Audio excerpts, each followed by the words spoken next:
Vulgar কথাটা ওভাবে বলেন না, কমার্শিয়াল বলেন। এখন তো সিনেমাই নাই, তাহলে আপনি 48-60 কোথায় খুঁজে পাচ্ছেন? কমার্শিয়াল কোথায় না চলছে আপনি বলেন। দীপিকা পাড়ুকোনের যে হিন্দি মুভিগুলি, কমার্শিয়ালের তো সে সব রকমই করছে।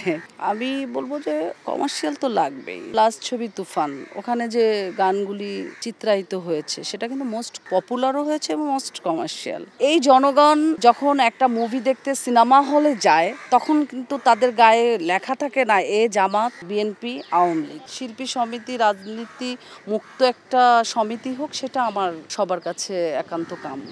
আমি একজন অভিনেত্রী নিপুণকে চিনি, এর বাইরে আমি আর কিছুই তার সম্বন্ধে জানি না। ভালগার কথাটা ওভাবে বলেন না, কমার্শিয়াল বলেন। কমার্শিয়াল তো এখন সারা বিশ্বেই চলছে। কমার্শিয়াল কোথায় না চলছে আপনি বলেন। এই যে আমরা যে ইন্ডিয়ান মুভি দুইটা পাঠান এনেছি, তারপরে দীপিকা পাড়ুকোনের যে হিন্দি মুভিগুলি, কমার্শিয়ালের তো সে সব রকমই করছে, তাই না? আমরাও লুফে নিচ্ছি, কিন্তু আমরা লুফে নিচ্ছি না, আমরা হলে যেয়ে দেখছি। তো আমি বলবো যে কমার্শিয়াল তো লাগবেই। যেমন লাস্ট ছবি তুফান, ওখানে যে গানগুলি চিত্রায়িত হয়েছে সেটা কিন্তু মোস্ট পপুলারও হয়েছে এবং মোস্ট কমার্শিয়াল। তো হয় কি যে এখন তো ধরেন লেটেস্ট যুগটা, লেটেস্ট ধরেন এখনকার যুগের থেকে আপনি যদি 15-20 বছর পরের যুগে যান, তখন কিন্তু এটা পুরান হয়ে যাবে, তখন হয়তো বা আরও লেটেস্ট কিছু আসবে।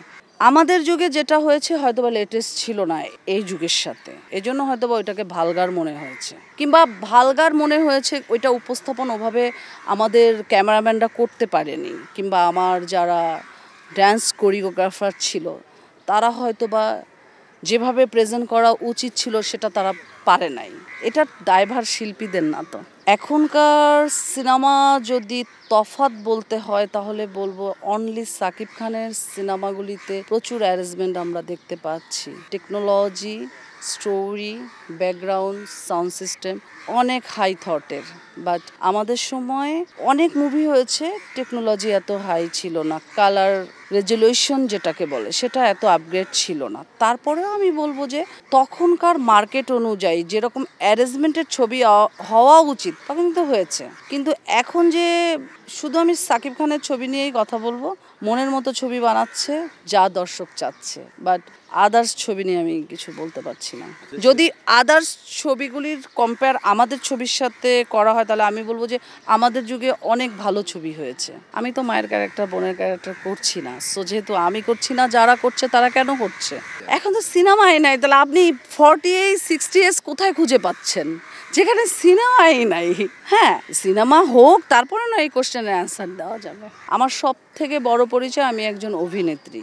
আর রাজনৈতিক যে বিষয়গুলি হচ্ছে এটা পার্সোনালি সবারই কিন্তু পছন্দ কিংবা লাইকিং আছে, আমিও লাইকিংয়ের বাইরে না, কিন্তু সেটা জনগণের সামনে পাবলিশ না করাই ভালো। কারণ জনগণ কিন্তু আমাদের ফলো করে, লক্ষ্য রাখে, আমাদের তাদের মনের মণিকোঠায় বসায়। আজকে বলি সৃষ্টি হয়েছে জনগণের ভালোবাসায়। এই জনগণ যখন একটা মুভি দেখতে সিনেমা হলে যায়, তখন কিন্তু তাদের গায়ে লেখা থাকে না এ জামাত, বিএনপি, আওয়ামী লীগ, এগুলি লেখা থাকে না।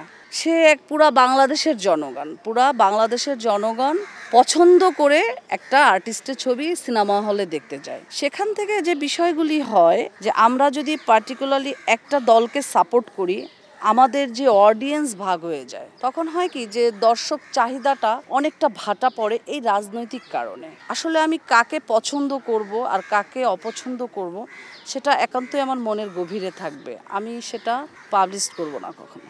আমি বলবো এটা ঠিক না, মানে শিল্পী সমিতি রাজনীতি মুক্ত একটা সমিতি হোক, সেটা আমার সবার কাছে একান্ত কাম্য। না, আমার সাথে তার কোনো যোগাযোগ নাই। আমার কাছে রিপুন আক্তার একজন অভিনেত্রী, সে অনেকগুলি মুভি করেছে, আমার পরে এসেছে, সে আমাকে খুব সম্মান করে। আমি একজন অভিনেত্রী নিপুণকে চিনি, এর বাইরে আমি আর কিছুই তার সম্বন্ধে জানি না।